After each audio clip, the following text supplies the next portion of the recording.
ਕਿੰਨਾ ਪੈਸਾ ਜਿਹੜਾ ਚੰਗੇ ਕੰਮਾਂ ਤੇ ਨੇਕ ਕੰਮਾਂ ਤੇ ਲੱਗਣਾ ਸੀ ਇਹ ਆ ਤੇਲ ਤੇ ਹੋਰ ਖਰਚੇ ਬੇਹਿਸਾਬਾ ਉੱਥੇ ਖਰਚ ਹੋ ਗਿਆ। ਇਹ ਉਹ ਲੋਕ ਹੁਣ ਵਾਂਝੇ ਰਹਿਣੇ ਕਾਫੀ ਜਿਨ੍ਹਾਂ ਨੂੰ ਸੇਵਾਵਾਂ ਇਹਨਾਂ ਪੈਸਿਆਂ ਨਾਲ ਮਿਲਣੀਆਂ ਸੀ। ਇਹ ਜਿਹੜਾ ਮੁੱਦਾ ਨਾ ਇਹ ਇਕੱਲਾ ਕਿਸਾਨੀ ਮੁੱਦਾ ਨਹੀਂ ਹੈ, ਇਹ ਸਾਡਾ ਸਾਰਿਆਂ ਦਾ। ਜਿਹਨਾਂ ਮੋਦੀ ਨੂੰ ਸੁਨੇਹਾ ਦੇਣਾ ਚਾਹੁੰਦਾ ਵੀ ਦਿਮਾਗ 'ਚੋਂ ਭਰਮ ਕੱਢ ਲਾ। ਇਹ ਜਿਹੜੇ ਜੱਟ ਕੌਮ ਆ ਨਾ ਇਹਨਾਂ ਦੀ ਇੱਕ ਗੱਲ ਮੈਨੂੰ ਦੱਸਦਾ ਵੀ ਜੇ ਬੰਨੇ ਪਿੱਛੇ ਸਗਾ ਭਰਾ ਵੱਢ ਦਿੰਦੇ ਆ ਤੈਨੂੰ ਮਾਫ ਕਰੂਗੇ। ਉਹਦਾ ਪੰਗਾ ਇਦਾਂ ਦੀ ਕੌਮ ਨਾਲ ਪਿਆ ਜਿਹਦੇ ਪਿੱਛੇ ਪੈਂਦੀ ਛੱਡਦੀ ਨਹੀਂ। ਇਤਿਹਾਸ ਹੈ ਅੱਜ ਤੱਕ ਦਾ। ਅੱਜ ਤੁਸੀਂ ਦੇਖ ਰਹੇ ਕੋਈ ਦੱਸਣ ਦੀ ਗੱਲ ਨਹੀਂ, ਧੱਕਾ ਬਈ ਹਿੰਦੂ ਰਾਸ਼ਟਰ ਬਣਾਉਣਾ। ਸੋ ਇਹ ਜਿਹੜੀਆਂ ਵਿਉਂਤਾਂ ਆ ਇਹਦੇ ਵਿੱਚ ਤਾਂ ਔਰੰਗਜ਼ੇਬ 'ਚ ਕੋਈ ਫਰਕ ਨਹੀਂ ਹੈ। ਦੁਨੀਆ ਦਾ ਸਭ ਤੋਂ ਝੂਠਾ ਬੰਦਾ ਜੇ ਕਹੋਗੇ ਤੇ ਮੋਦੀ ਆ। ਕਿ ਨਾ ਇਹਨਾਂ ਰੰਨ ਨਾ ਕੰਨ ਨਾ ਇਹਨਾਂ ਨੂੰ ਕੀ ਪਤਾ ਪਰਿਵਾਰਾਂ ਦੇ ਦੁੱਖ ਕੀ ਹੁੰਦੇ ਆ। ਸਾਂਝਾ ਮੁੱਦਾ ਟੀਵੀ ਦੇਖ ਰਹੇ ਸਾਰੇ ਦਰਸ਼ਕਾਂ ਦਾ ਸਵਾਗਤ ਹੈ। ਇਸ ਵੇਲੇ ਅਸੀਂ ਖੜੇ ਹਾਂ ਲਾਡੋਵਾਲੀ ਟੋਲ ਪਲਾਜ਼ਾ ਤੇ ਔਰ ਇੱਥੇ ਇੱਕ ਟਰਾਲੀ ਜਿਹੜੀ ਹੈਗੀ ਸਾਡੇ ਨਾਲ ਮੁਖਾਤਿਬ ਹੋਈ ਹੈ ਜਿਹਦੇ ਵਿੱਚ ਇੱਕ ਸੰਗਤ ਜਿਹੜੀ ਹੈਗੀ ਦਿੱਲੀ ਵੱਲ ਨੂੰ ਜਾ ਰਹੇ ਨੇ। ਉਹਨਾਂ ਨਾਲ ਗੱਲਬਾਤ ਕਰਦੇ ਹਾਂ। ਬਾਬਾ ਜੀ ਵਾਹਿਗੁਰੂ ਖਾਲਸਾ ਵਾਹਿਗੁਰੂ ਫਤਿਹ ਜੀ। ਵਾਹਿਗੁਰੂ ਜੀ ਕਾ ਖਾਲਸਾ ਵਾਹਿਗੁਰੂ ਜੀ ਕੀ ਫਤਿਹ। ਅੱਛਾ, ਦਿੱਲੀ ਵੱਲ ਨੂੰ ਜਾ ਰਹੇ ਹੋ, ਕੀ ਸੁਨੇਹਾ ਲੈ ਕੇ ਜਾ ਰਹੇ ਹੋ? ਗੱਲ ਇੱਦਾਂ ਵੀ ਇਹ ਤਾਂ ਲਗਭਗ ਸਾਰਿਆਂ ਨੂੰ ਹੁਣ ਪਤਾ ਹੀ ਆ, ਪਰ ਇੱਕ ਆਸ ਨਾਲ ਅਸੀਂ ਜਾਂਦੇ ਹਾਂ ਕਿ ਜਿਹੜੇ ਮੋਦੀ ਨੇ 3 ਕਾਲੇ ਕਾਨੂੰਨ ਪਾਸ ਕੀਤੇ ਆ ਉਹਨਾਂ ਨੂੰ ਰੱਦ ਕਰਾਉਣ ਵਾਸਤੇ ਉਪਰਾਲਾ ਹੈ। ਕੱਲ੍ਹ ਜਿਹੜੀ ਮੀਟਿੰਗ ਚੱਲੀ ਸੀ ਉਹਦੇ ਵਿੱਚ ਜਿਹੜਾ ਪਰਾਲੀ ਵਾਲਾ ਮੁੱਦਾ ਸੀ ਉਹਨੂੰ ਵੀ ਸਰਕਾਰ ਕਹਿੰਦੀ ਆ ਵੀ ਅਸੀਂ ਮੰਨ ਲੈਂਦੇ ਹਾਂ। ਅਤੇ ਜਿਹੜਾ ਇੱਕ ਬਿਜਲੀ ਵਾਸਤੇ ਬਿੱਲ ਦਾ ਹੋ ਸਕਾ ਲੈ ਕੇ ਆਉਣ ਲੱਗੇ ਸੋਧ ਬਿੱਲ ਉਹ ਵੀ ਉਹ ਕਹਿੰਦੇ ਠੀਕ ਹੈ ਅਸੀਂ ਤੁਹਾਡੀ ਗੱਲ ਮੰਨ ਲੈਂਦੇ ਹਾਂ। ਪਰ ਜਿਹੜਾ ਮੇਨ ਮੁੱਦਾ ਆ ਹਾਂਜੀ ਉਹ ਤਾਂ ਹਾਲੇ ਉੱਥੇ ਹੀ ਅੜ ਗਿਆ। 3 ਜਿਹੜੇ ਮੇਨ ਕਾਨੂੰਨ ਆ ਉਹ ਰੱਦ ਹੋਣੇ ਚਾਹੀਦੇ ਆ ਅਤੇ ਮੋਦੀ ਨੂੰ ਸਾਰੇ ਲੋਕਾਂ ਦੀਆਂ ਭਾਵਨਾਵਾਂ ਨੂੰ ਸਮਝਣਾ ਚਾਹੀਦਾ। ਇਹ ਜ਼ਬਰਦਸਤੀ ਠੋਸੀ ਜਾ ਰਹੀ ਹੈ ਗੱਲ, ਇਸ ਤਰ੍ਹਾਂ ਨਹੀਂ ਹੋਣਾ ਚਾਹੀਦਾ। ਕਿਉਂਕਿ ਜੇ ਕਿਸਾਨਾਂ ਦੇ ਹੱਕ 'ਚ ਹੋਣ ਤਾਂ ਉਹਨਾਂ ਨੂੰ ਕੀ ਲੋੜ ਆ ਉੱਥੇ ਲੱਖਾਂ ਦੀ ਗਿਣਤੀ 'ਚ ਜਾ ਕੇ ਬਾਰਡਰ 'ਤੇ ਆ ਕਿੰਨਾ ਪੈਸਾ ਜਿਹੜਾ ਚੰਗੇ ਕੰਮਾਂ ਤੇ ਨੇਕ ਕੰਮਾਂ ਤੇ ਲੱਗਣਾ ਸੀ ਇਹ ਆ ਤੇਲ ਤੇ ਹੋਰ ਖਰਚੇ ਬੇਹਿਸਾਬਾ ਉੱਥੇ ਖਰਚ ਹੋ ਗਿਆ। ਇਹ ਉਹ ਲੋਕ ਹੁਣ ਵਾਂਝੇ ਰਹਿਣੇ ਕਾਫੀ ਜਿਨ੍ਹਾਂ ਨੂੰ ਸੇਵਾਵਾਂ ਇਹਨਾਂ ਪੈਸਿਆਂ ਨਾਲ ਮਿਲਣੀਆਂ ਸੀ। ਕਾਫੀ ਬਹੁਤ ਸਾਰਾ ਪੈਸਾ ਵਿਅਰਥ ਹੋ ਗਿਆ। 1 ਕਰੋੜਾਂ ਰੁਪਈਆ ਅਰਬਾਂ ਰੁਪਈਆ ਇਸ ਗੱਲ 'ਚ ਖਰਚ ਆਇਆ। ਮੋਦੀ ਸਾਹਿਬ ਬਾਰ-ਬਾਰ ਬਿਹਾਰ ਦਾ ਮਾਡਲ ਸਾਹਮਣੇ ਰੱਖ ਰਹੇ ਨੇ, ਬਿਹਾਰ ਦੇ ਕਿਸਾਨਾਂ ਦੀ ਖੁਸ਼ਹਾਲੀ ਜਿਹੜੀ ਹੈਗੀ ਉਹ ਦਿਖਾ ਰਹੇ ਨੇ, ਪਰ ਬਿਹਾਰ ਦੇ ਕਿਸਾਨ ਤਾਂ ਸਾਰਾ ਪੰਜਾਬ ਦੇ ਵਿੱਚ ਰੁਲਿਆ ਫਿਰਦਾ ਹੈ। ਤੇ ਤੁਸੀਂ ਕੀ ਕਹੋਗੇ? ਮੈਂ ਇਹ ਗੱਲ ਕਰਦਾ ਬਈ ਉਹਨਾਂ ਨੂੰ ਤਾਂ ਪਤਾ ਹੀ ਹੋਣ ਲੱਗਾ ਬਈ ਪੰਜਾਬ 'ਚ ਇੰਨੇ ਪੈਸੇ ਮਿਲਦੇ ਆ। ਉਹਨਾਂ ਨੂੰ ਪਤਾ ਹੀ ਨਹੀਂ, ਭੁਲੇਖੇ ਜੀ ਆ। ਇਹ ਪੰਜਾਬ ਨੇ ਚੱਕਿਆ। ਇਹ ਤਾਂ ਹਾਲੇ 2-3 ਸਟੇਟਾਂ ਦੇ ਵਿੱਚੋਂ ਆੜਤੀਏ ਜਿਹੜੇ ਸੀ ਮਿਲੀ ਭੁਗਤਣਾ ਉੱਧਰੋਂ ਸਸਤਾ ਖਰੀਦ ਕੇ ਇੱਥੇ ਸਰਕਾਰੀ ਖਾਤੇ 'ਚ ਪਾਈ ਜਾਂਦੇ ਸੀ, ਮੋਟੀ ਲੁੱਟ ਕਰਦੇ ਸੀ। ਉਹਨਾਂ ਨੂੰ ਤਾਂ ਪਤਾ ਹੀ ਹੋਣ ਲੱਗਾ। ਉਹ ਤਾਂ ਕਹਿੰਦੇ ਸਾਨੂੰ ਤਾਂ ਪਤਾ ਹੀ ਨਹੀਂ। ਉਹਨਾਂ ਨੂੰ ਤਾਂ ਜੋ ਰੇਟ ਲਾਉਂਦੇ ਸੀ 500 600 700 ਵਿਚਾਰਿਆਂ ਨੂੰ ਦੇਣਾ ਪੈਂਦਾ ਸੀਗਾ। ਹੁਣ ਤੁਸੀਂ ਮੇਰਾ ਵੀਰ ਗੱਲ ਇਹ ਆ, ਇਹ ਮਸਲਾ ਇੱਦਾਂ ਆ, ਇਹ ਜੇ ਆਪਾਂ ਇਹਦੀ ਡੂੰਘਾਈ 'ਚ ਜਾਈਏ ਸਰਕਾਰ ਨੇ ਇਹ ਪਲੈਨਿੰਗ ਇੱਦਾਂ ਵਰਤੀ ਵੀ ਦੇਖੋ ਜਦੋਂ ਸ਼ੁਰੂ 'ਚ ਇਹ ਪ੍ਰਾਈਵੇਟ ਮੰਡੀਆਂ ਬਣਨੀਆਂ ਅਤੇ ਪ੍ਰਾਈਵੇਟ ਮੰਡੀਆਂ ਵਾਲਿਆਂ ਨੇ ਕਿਸਾਨਾਂ ਨੂੰ ਕਹਿਣਾ ਅਸੀਂ ਤੁਹਾਨੂੰ ਵਾਧੂ ਰੇਟ ਦਿੰਦੇ ਹਾਂ। ਉਹ 200-300 ਰੁਪਈਆ ਵਾਧੂ ਵੀ ਦਊਗੇ, 1 ਸਾਲ ਦਊਗੇ, 2 ਸਾਲ ਦਊਗੇ। ਸਰਕਾਰ ਨੇ ਸਰਕਾਰੀ ਮੰਡੀਆਂ 'ਚ ਇੰਤਜ਼ਾਮ ਕਰਨਾ ਅਤੇ ਜਦੋਂ 200-300-400 ਵਾਧੂ ਮਿਲਦਾ ਕਿਸਾਨ ਉੱਧਰ ਜਾਊਗਾ। ਫਿਰ ਉਹ ਨਹੀਂ ਕਹਿਣਾ ਅਸੀਂ ਭਾਈ ਅਮਲਾ ਵੀ ਇਕੱਠਾ ਕੀਤਾ, ਬਾਰਦਾਨਾ ਵੀ ਮੰਗਾਇਆ ਅਤੇ ਇੰਨਾ ਖਰਚਾ ਪਈ ਜਾਂਦਾ ਇਹ ਮੰਡੀ 'ਚ ਤਾਂ ਕੋਈ ਆਉਂਦਾ ਹੀ ਨਹੀਂ। ਮੰਡੀਆਂ ਕਰ ਦਿਓ ਬੰਦ। ਜਦੋਂ ਬੰਦ ਹੋ ਗਈਆਂ ਫਿਰ ਆ ਜਾਣੀਆਂ ਪ੍ਰਾਈਵੇਟ ਮੰਡੀਆਂ। ਫਿਰ ਉਹ ਜਿਸ ਭਾਅ ਖਰੀਦੂਗੇ ਉਸੇ ਭਾਈ ਫਸਲ ਵੇਚਣੀ ਪੈਣੀ ਆ। ਇਸ ਕਰਕੇ ਇਹ ਜਿਹੜਾ ਮੁੱਦਾ ਨਾ ਇਹ ਇਕੱਲਾ ਕਿਸਾਨੀ ਮੁੱਦਾ ਨਹੀਂ ਹੈ, ਇਹ ਸਾਡਾ ਸਾਰਿਆਂ ਦਾ। ਚਾਹੇ ਉਹ ਮਜ਼ਦੂਰ ਆ, ਕਿਰਤੀ ਆ, ਜਿੰਨਾ ਵੀ, ਕਿਉਂਕਿ ਕਿਸਾਨ ਅੰਨਦਾਤਾ ਅਤੇ ਤੁਸੀਂ ਦੇਖੋ ਧਰਤੀ ਆ ਇਹ ਸਾਡੀ ਮਾਂ ਆ। ਅਤੇ ਦੂਜੀ ਗੱਲ ਇਹ ਮੈਂ ਛੋਟੀ ਜਿਹੀ ਕਹਿਣਾ ਚਾਹੁੰਦਾ, ਮੋਦੀ ਨੂੰ ਸੁਨੇਹਾ ਦੇਣਾ ਚਾਹੁੰਦਾ ਵੀ ਦਿਮਾਗ 'ਚੋਂ ਭਰਮ ਕੱਢ ਲਾ। ਇਹ ਜਿਹੜੇ ਜੱਟ ਕੌਮ ਆ ਨਾ ਇਹਨਾਂ ਦੀ ਇੱਕ ਗੱਲ ਮੈਨੂੰ ਦੱਸਦਾ ਵੀ ਜੇ ਬੰਨੇ ਪਿੱਛੇ ਸਗਾ ਭਰਾ ਵੱਢ ਦਿੰਦੇ ਆ, ਬੰਨੇ ਪਿੱਛੇ ਸਗਾ ਭਰਾ ਵੱਢ ਦਿੰਦੇ ਆ ਤੈਨੂੰ ਮਾਫ ਕਰੂਗੇ? ਬਿਲਕੁਲ ਹੀ ਮਾਫ ਕਰੂਗੇ। ਆਪਣੇ ਦਿਮਾਗ 'ਚੋਂ ਗੱਲ ਕੱਢ ਦੇ। ਇਹ ਕਿਸਾਨਾਂ ਦੀਆਂ ਭਾਵਨਾਵਾਂ ਨੂੰ ਸਮਝ ਅਤੇ 3 ਕਾਨੂੰਨ ਜਿਹੜੇ ਇਹ ਰੱਦ ਉਹਨੂੰ ਕਰਨੇ ਹੀ ਪੈਣੇ ਆ। ਉਹਦਾ ਪੰਗਾ ਇੱਦਾਂ ਦੀ ਕੌਮ ਨਾਲ ਪਿਆ ਜਿਹਦੇ ਪਿੱਛੇ ਪੈਂਦੀ ਛੱਡਦੀ ਨਹੀਂ। ਇਤਿਹਾਸ ਹੈ ਅੱਜ ਤੱਕ ਦਾ ਕਿ ਜਿਹੜੀ ਗੱਲ ਕਹਿਤੀ ਉਹ 'ਤੇ ਪਹਿਰਾ ਦੇਣਾ। ਹੁਣ ਬਾਕੀ ਗੱਲ ਹੈਗੀ ਸਾਡੇ ਆਗੂਆਂ ਦੀ। ਆਗੂ ਡਟੇ ਰਹਿਣ, ਯੈਸ ਜਾਂ ਨੋ ਇਹ ਸਟੈਂਡ 'ਤੇ ਕਾਇਮ ਰੱਖਣ। ਗੁਰੂ ਕਿਰਪਾ ਕਰੇ। ਅਸੀਂ ਆਸ ਨਾਲ ਇਸੇ ਆਸ ਨਾਲ ਜਾ ਰਹੇ ਹਾਂ ਕਿ ਮਹਾਰਾਜ ਇਸ ਮੋਰਚੇ ਵਿੱਚ ਸਾਰਿਆਂ ਦੀ ਜਿੱਤ ਹੋਵੇ, ਮੋਰਚਾ ਫਤਿਹ ਹੋਵੇ। ਧਰਨੇ ਨੂੰ ਉੱਥੇ ਬਦਨਾਮ ਕਰਨ ਦੀ ਕੋਸ਼ਿਸ਼ ਕੀਤੀ ਜਾ ਰਹੀ ਹੈ। ਕਦੀ ਖਾਲਸਾ ਏਡ ਤੇ ਨਿਸ਼ਾਨਾ ਕੱਸ ਲੈਂਦੇ ਨੇ, ਕਦੀ ਉੱਥੇ ਜਿਹੜੀਆਂ ਬੈਠੀਆਂ ਧੀਆਂ ਭੈਣਾਂ ਨੇ ਉਹਨਾਂ ਤੇ ਵੀ ਨਿਸ਼ਾਨਾ ਕੱਸਿਆ ਜਾ ਰਿਹਾ। ਇਹ ਤੇ ਤੁਹਾਡਾ ਕੀ ਕਹਿਣਾ ਜੀ? ਗੱਲ ਇੱਦਾਂ ਜੀ, ਜਿਹੜੀ ਖਾਲਸਾ ਏਡ ਆ ਨਾ, ਉਹਦੇ ਬਾਰੇ ਕਿਸੇ ਨੂੰ ਕੋਈ ਸਫਾਈ ਦੇਣ ਦੀ ਲੋੜ ਨਹੀਂ। ਉਹਦੇ ਬਾਰੇ ਤਾਂ ਕਦੋਂ ਤੋਂ ਉਹ ਸਟਾਰਟ ਕੀਤੀ, ਉਹਨਾਂ ਨੇ ਹਰ ਉਸ ਜਗ੍ਹਾ ਤੇ ਵਰਲਡ ਦੇ ਵਿੱਚ ਸੇਵਾਵਾਂ ਦਿੱਤੀਆਂ, ਪੂਰੇ ਵਰਲਡ 'ਚ। ਤੇ ਉਹਨਾਂ ਬਾਰੇ ਕੋਈ ਜੋ ਮਰਜ਼ੀ ਇਹ ਕਹੀ ਜਾਣ, ਉਹਦਾ ਕੋਈ ਏਡਾ ਫਰਕ ਨਹੀਂ ਪੈਂਦਾ, ਕਿਉਂਕਿ ਉਹਨਾਂ ਦਾ ਜਿਹੜਾ ਟੀਚਾ ਆ, ਮਾਨਸ ਕੀ ਜਾਤ ਸਭ ਹੈ ਇੱਕ ਹੈ ਪਹਿਚਾਨ ਵੋ, ਉਹ ਹਰ ਇੱਕ ਇਨਸਾਨ ਲਈ ਐਵਰੀਥਿੰਗ, ਕੋਈ ਵੀ ਹੋ ਸਕਦਾ, ਉਹਦੇ ਲਈ ਉਹਨਾਂ ਦੀ ਕੋਸ਼ਿਸ਼ ਆ, ਉਹ ਕਰਦੇ ਆ। ਇਹ ਤਾਂ ਹੋ ਗਈ ਰਵੀ ਸਿੰਘ ਜੀ ਦੀ ਗੱਲ। ਹੋਰ ਤੁਸੀਂ ਦੂਜੀ ਗੱਲ ਕਿਹੜੀ ਕਹੀ ਸੀ? ਸਵਾਲ ਜਿਹੜਾ ਧੀਆਂ ਭੈਣਾਂ ਨੂੰ ਵੀ ਉੱਥੇ ਬਦਨਾਮ ਕਰਨ ਦੀ ਕੋਸ਼ਿਸ਼ ਕੀਤੀ ਜਾ ਰਹੀ ਹੈ, ਉਹਨਾਂ ਤੇ ਵੀ ਇਲਜ਼ਾਮ ਜਿਹੜੇ ਹੈਗੇ ਵੱਖੋ ਵੱਖਰੇ ਲਗਾਏ ਜਾ ਰਹੇ ਆ। ਗੋਦੀ ਮੀਡੀਆ ਜਿੱਦਾਂ ਵੀ ਦੁਸ਼ਪ੍ਰਚਾਰ ਕਰ ਰਿਹਾ ਇਸ ਵੇਲੇ, ਉਹ ਤੇ ਤੁਸੀਂ ਕੀ ਟਿੱਪਣੀ ਕਰੋਗੇ? ਦੇਖੋ, ਗੱਲ ਇੱਦਾਂ ਹੁੰਦੀ ਆ ਵੀ ਜਦੋਂ ਕਦੀ ਵੀ ਕਿਤੇ ਕੋਈ ਮੋਰਚਾ ਲੱਗਦਾ ਤੇ ਸਰਕਾਰ ਵੀ ਤਾਂ ਜ਼ੋਰ ਲਾਉਂਦੀ ਆ ਪੂਰਾ। ਜਿਹੜੇ ਬੰਦੇ ਹੁਣ ਫੜੇ ਗਏ ਆ, ਹੁਣ ਅੱਜ ਵੀ ਅਸੀਂ ਲਾਈਵ ਲਾਇਆ ਸੀ, ਤੇ ਉਹ ਦੱਸਦੇ ਸੀ ਵੀ ਜਦੋਂ ਕੋਈ ਬੰਦਾ ਆਪਣੇ ਕੋਈ ਇੱਦਾਂ ਕਾਬੂ ਆ ਜਾਂਦਾ, ਜੇ ਆਪਾਂ ਉਹਦੇ ਤੇ ਕੋਈ ਕੁੱਟਣਾ ਨਹੀਂ, ਉਹਨੂੰ ਫੜ ਲਓ, ਪੁਲਿਸ ਕੋਲ ਫੜਾ ਕੇ ਤੇ ਉੱਤੇ ਕਾਰਵਾਈ, ਸਰਕਾਰ ਉੱਤੇ ਕਾਰਵਾਈ ਥੋੜ੍ਹੀ ਕਰਦੀ ਆ, ਉਹਨਾਂ ਤੇ ਫੜ ਲੈਂਦੇ ਆ, ਛੱਡ ਦਿੰਦੇ ਮੁੜ ਕੇ। ਉਹਨਾਂ ਦੇ ਕੇਸ ਕੱਲ੍ਹ ਵੀ ਕੇਸ ਕਰਾਇਆ ਵਾ। ਇਹ ਜਿਹੜੀਆਂ ਗੱਲਾਂ ਨਾ, ਇਹ ਬਿਲਕੁਲ ਨਿਰ ਆਧਾਰਿਤ ਆ, ਇਹ ਗਲਤ ਗੱਲਾਂ ਆ। ਤੇ ਜਿਹੜੇ ਉੱਥੇ ਲੋਕੀ ਰਹਿੰਦੇ ਉਹਨਾਂ ਨੂੰ ਵੀ ਪਤਾ ਆ, ਸਰਕਾਰਾਂ ਇਸ ਚੀਜ਼ ਨੂੰ ਬਦਨਾਮ ਕਰ ਲਈ ਕਹਿੰਦੀਆਂ ਨੇ। ਪਹਿਲਾਂ ਕਹਿਤਾ ਸੀ ਇਹ ਅੱਤਵਾਦੀ ਆ, ਦੇਖੋ ਫੇਰ ਕਹਿੰਦੇ ਜੀ ਇਹ ਖਾਲਿਸਤਾਨੀ ਆ। ਜਿਹੜਾ ਖਾਲਸਾ ਆ, ਖਾਲਸੇ ਦੀ ਪਰਿਭਾਸ਼ਾ ਕੀ ਆ? ਖਾਲਸ, ਸ਼ੁੱਧ, ਪਿਓਰਿਟੀ। ਖਾਲਸਾ ਰਾਜਾ ਸੀ ਮਹਾਰਾਜਾ ਰਣਜੀਤ ਸਿੰਘ ਦੇ ਟਾਈਮ ਤੇ, ਜਿੱਥੇ ਹਿੰਦੂ, ਸਿੱਖ, ਮੁਸਲਮਾਨ, ਈਸਾਈ ਸਾਰਿਆਂ ਦੇ ਬਰਾਬਰ ਦੇ ਹੱਕ ਸੀ। ਜੇ ਉੱਥੇ ਕਾਲ ਪਿਆ ਤੇ ਮਹਾਰਾਜੇ ਨੇ ਅੰਨ ਦੇ ਭੰਡਾਰ ਖੋਲ੍ਹਤੇ, ਐਵਰੀਥਿੰਗ ਜਿਹੜਾ ਮਰਜ਼ੀ ਲਿਜਾਓ ਤੇ ਅੰਨ ਤੁਸੀਂ ਛਕੋ। ਇਹ ਸੀ ਮਹਾਰਾਜਾ ਰਣਜੀਤ ਸਿੰਘ ਦਾ ਰਾਜ, ਉਹ ਖਾਲਸਾ ਰਾਜ। ਜੇ ਅੱਜ ਕੋਈ ਗੱਲ ਚੱਲੂਗੀ, ਉਹ ਪੂਰੇ, ਇਹਦਾ ਕੋਈ ਖਿੱਤਾ ਨਹੀਂ ਹੈ, ਇਹ ਇਲਾਕਾ ਨਹੀਂ ਹੈ, ਖਾਲਸਾ ਹੈਗਾ ਸ਼ੁੱਧ, ਪਿਓਰਿਟੀ।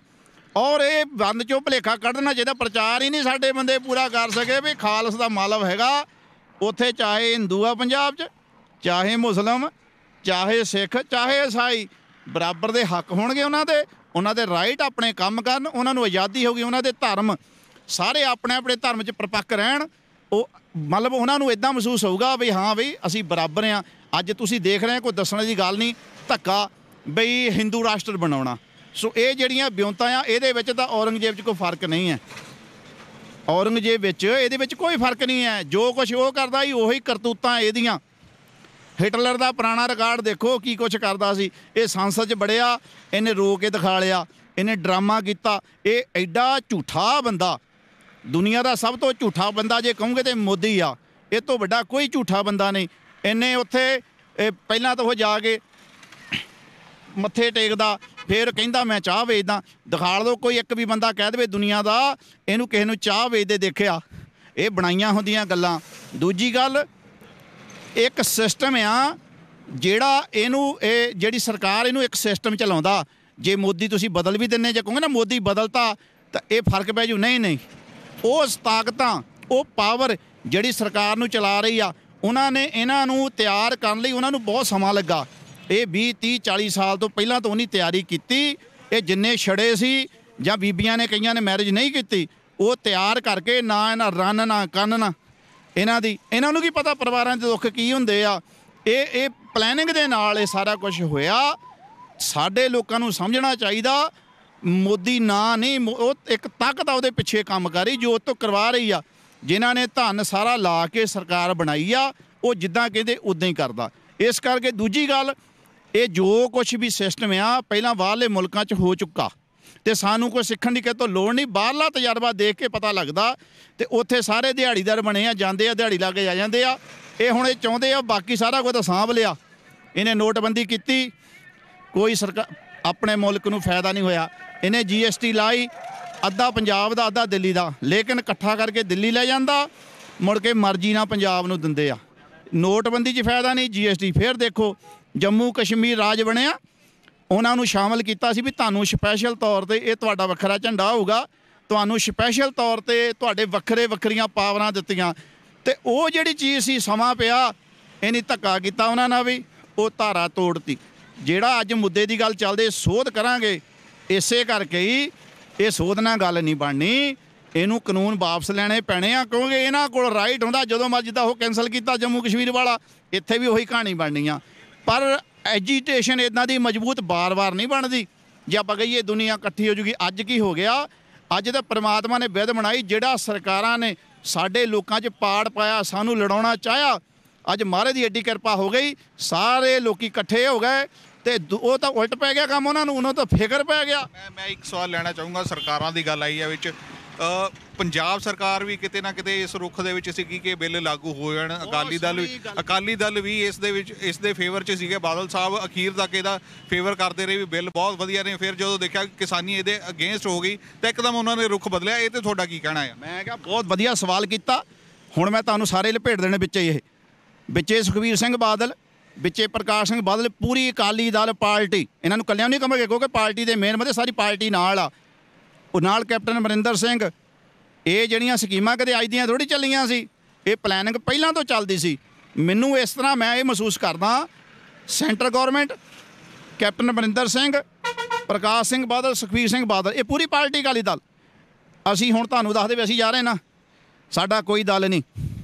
ਅਸੀਂ ਗੁਰੂ ਗ੍ਰੰਥ ਸਾਹਿਬ ਮਹਾਰਾਜ ਨੂੰ ਆਪਣਾ ਆਗੂ ਮੰਨਦੇ ਹਾਂ। ਅਸੀਂ ਗੁਰੂ ਗ੍ਰੰਥ ਸਾਹਿਬ ਦਾ ਝੰਡਾ ਦੇਖੋ ਬਾਹਰ ਲੱਗਾ ਮੋਹਰੇ, ਅਸੀਂ ਗੁਰੂ ਦਾ ਅਸੀਂ ਅੰਮ੍ਰਿਤਧਾਰੀ ਹਾਂ। ਅਸੀਂ ਦੂਜੇ ਝੰਡੇ ਨੂੰ ਕਿਹਨੂੰ ਕਬੂਲਦੇ ਨਹੀਂ। ਪਰ ਸਾਡੀਆਂ ਜਿਹੜੀਆਂ ਯੂਨੀਅਨਾਂ ਨੇ, ਸਾਡੇ ਭਰਾਵਾਂ ਨੇ ਮੋਰਚਾ ਲਾਇਆ, ਅਸੀਂ ਉਹਨਾਂ ਦਾ ਸਾਥ ਦੇਣ ਲਈ ਜੇ ਕੁਰਬਾਨੀ ਦੀ ਲੋੜ ਪਊਗੀ ਤਾਂ ਪਹਿਲਾ ਸੀਸ ਅਸੀਂ ਦੇਵਾਂਗੇ। ਪਰ ਉਹਨੇ ਐਡਾ ਵੱਡਾ ਉਪਰਾਲਾ ਕੀਤਾ, ਅਸੀਂ ਉਹਨਾਂ ਦੇ ਨਾਲ ਹਿੱਕ ਡਾ ਕੇ ਖੜੇ ਹਾਂ ਬਰਾਬਰ। ਅਤੇ ਅਸੀਂ ਝੰਡਾ ਜਿਹੜਾ ਸਾਡਾ ਉਹ ਜੋ ਗੁਰੂ ਸਾਹਿਬ ਦਾ, ਅਸੀਂ ਉਹਦੀ ਅਗਵਾਈ ਲੈ ਕੇ ਮਹਾਰਾਜ ਤੋਂ ਅਰਦਾਸ ਬੇਨਤੀ ਕਰਕੇ ਹੁਕਮਨਾਮਾ ਸਾਹਿਬ ਲੈ ਕੇ ਚੱਲਦੇ ਹਾਂ।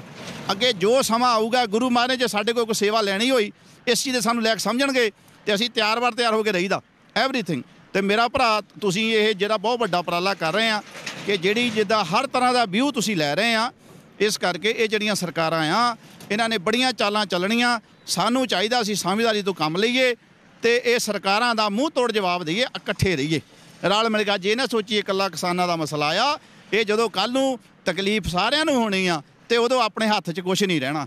ਅੱਜ ਮੈਂ ਕੱਲ੍ਹ ਦੀ ਗੱਲ 'ਤੇ ਆ ਰਿਹਾ। 22 ਦੇ ਵਿੱਚ ਇਲੈਕਸ਼ਨ ਅਨਾਊਂਸ ਹੋਣ ਜਾ ਰਹੇ ਨੇ। ਪੰਜਾਬ ਦੇ ਵਿੱਚ ਜਿਹੜਾ ਹੈਗਾ ਇਲੈਕਸ਼ਨ ਹੋਣੇ ਨੇ।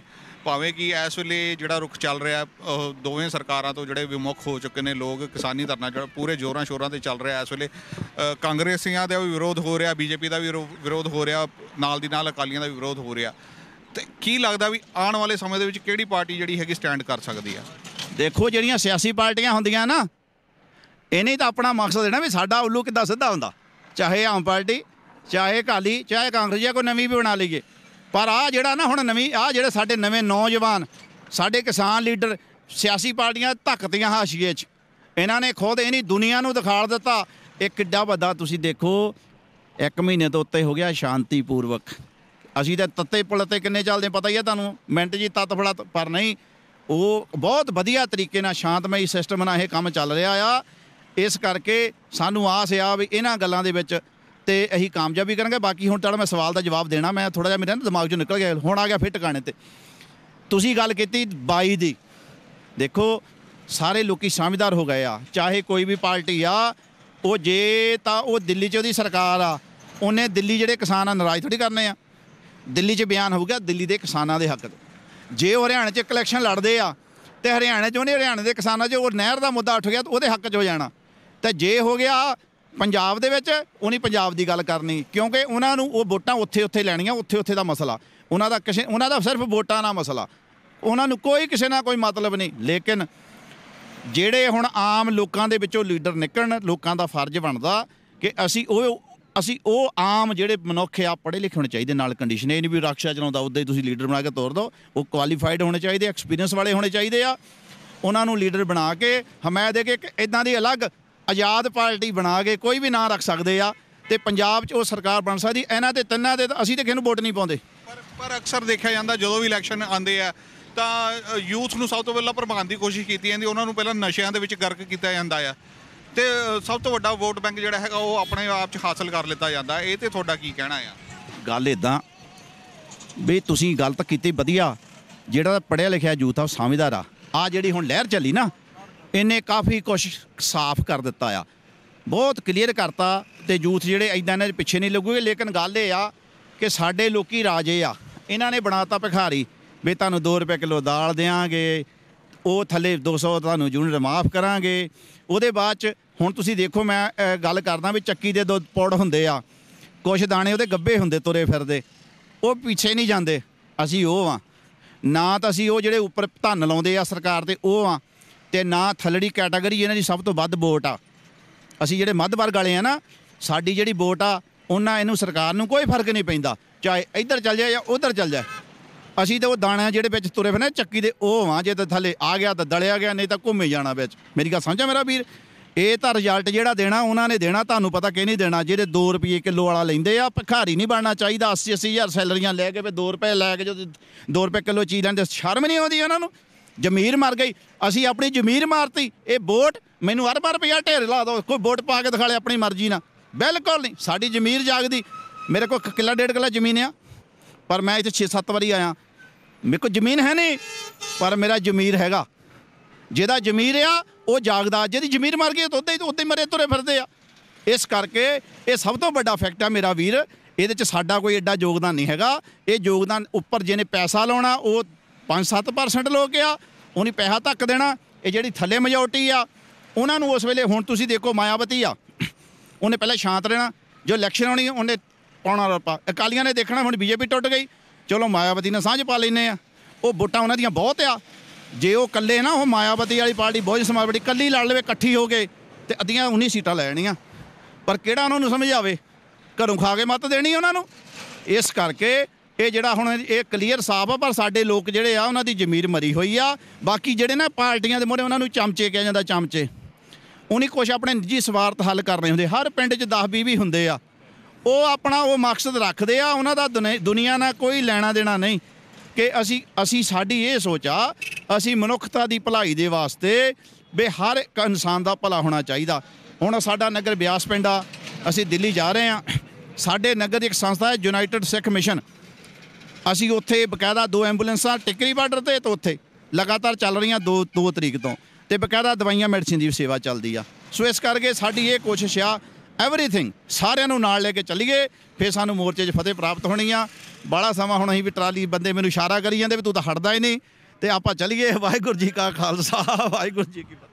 ਸੋ ਇਹ ਸੀਗੇ ਸਿੰਘ ਸਾਹਿਬਾਨ, ਜਿਨ੍ਹਾਂ ਦਾ ਕਹਿਣਾ ਹੈ ਕਿ ਇਹ ਮੋਰਚਾ ਇਹ ਵੀ ਚੱਲੇ ਨੇ ਦਿੱਲੀ ਵੱਲ ਨੂੰ, ਔਰ ਮੋਰਚਾ ਫਤਿਹ ਕਰਕੇ ਹੀ ਆਉਣਗੇ। ਜਿਸ ਤਰ੍ਹਾਂ ਕਿ 22 ਦਾ ਇਹਨਾਂ ਨੇ ਰੁਖ ਸਮਝਾਇਆ, ਔਰ ਬਹੁਤ ਸਾਰੇ ਮੇਰੇ ਵੀਰਾਂ ਨੂੰ ਹੁਣ ਇਹ ਸਮਝ ਵੀ ਆ ਜਾਏਗਾ ਕਿ ਆਉਣ ਵਾਲੇ ਦਿਨਾਂ ਵਿੱਚ ਇਹ ਰਵਾਇਤੀ ਪਾਰਟੀਆਂ ਜਿਹੜੀਆਂ ਹੈਗੀਆਂ ਆ, ਇਹ ਆਪਣਾ ਹੋਂਦ ਜਿਹੜੀ ਹੈਗੀ ਕਾਬਜ਼ ਕਰ ਪਾਉਣਗੀਆਂ ਜਾਂ ਨਹੀਂ, ਇਹ ਤਾਂ 22 ਦੇ ਵਿੱਚ ਹੀ ਪਤਾ ਚੱਲੇਗਾ। ਪਰ ਅੱਜ ਦੀ ਡੇਟ ਦੇ ਵਿੱਚ ਜਿਹੜਾ ਹੁੰਗਾਰਾ ਆ ਉਹ ਇਹੀ ਹੈ ਕਿ ਹੁਣ ਇੱਕ ਨਵੀਂ ਹੀ ਪਾਰਟੀ ਜਿਹੜੀ ਹੈਗੀ ਆ ਉਹ ਸਾਹਮਣੇ ਉੱਭਰ ਕੇ ਸਾਹਮਣੇ ਆਏਗੀ। ਮੈਂ ਨੀਰਜ, ਕੈਮਰਾਮੈਨ ਚਿਰਾਗ ਦੇ ਨਾਲ ਸਾਂਝਾ ਮੁੱਦਾ। ਸਤਿ ਸ਼੍ਰੀ ਅਕਾਲ ਦੋਸਤੋ, ਕੀ ਹਾਲ ਚਾਲ ਜੀ? ਮੈਂ ਤੁਹਾਡਾ ਆਪਣਾ ਦਿਲਵਿੰਦਰ ਦਿਆਲਪੁਰੀ। ਸਾਂਝਾ ਮੁੱਦਾ, ਹੱਕ ਸੱਚ ਦਾ ਸਾਂਝਾ ਮਹਾਜ਼। ਇਹਨੂੰ ਵੱਧ ਤੋਂ ਵੱਧ ਸ਼ੇਅਰ ਕਰੋ, ਵੱਧ ਤੋਂ ਵੱਧ ਕਮੈਂਟ ਕਰੋ, ਔਰ ਵੱਧ ਤੋਂ ਵੱਧ ਇਹਨੂੰ ਸਬਸਕ੍ਰਾਈਬ ਕਰੋ, ਕਿਉਂਕਿ ਦੇਖੋ ਸਾਂਝਾ ਮੁੱਦਾ।